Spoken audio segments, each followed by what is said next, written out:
आराम नहीं, काम चाहिए। एशिया के उद्योगशील और समृद्ध देशों में इन दिनों जापान की सर्वत्र चर्चा है।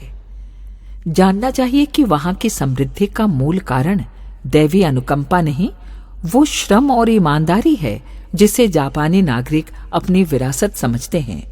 कुछ समय पूर्व एक अमेरिकन फर्म ने जापान में अपना व्यापार खोला। अमेरिका एक संपन्न देश है।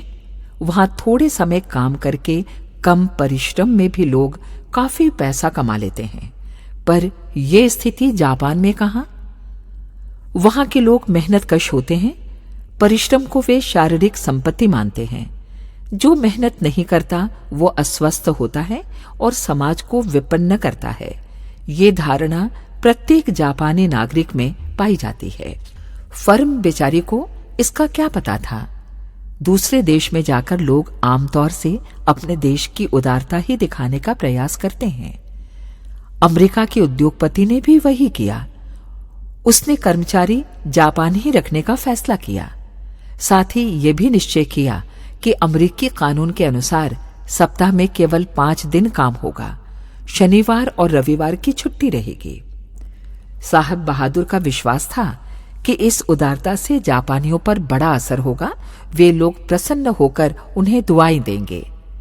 पर एक दिन जब उन्होंने देखा कि फर्म के सभी कर्मचारी विरोध में प्रदर्शन कर रहे हैं तो उनके आश्चर्य का ठिकाना न रहा।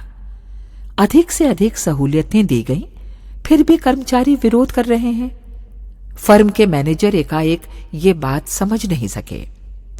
ये तो अल्प बुद्धि के लोग होते हैं जो अधिक आराम पाना सौभाग्य मानते हैं, पर आलस्य और अकर्मण्यता के कारण जो रोग और दारिद्र्य छाए रहते हैं उनकी ओर कदाचित ध्यान ही नहीं जाता।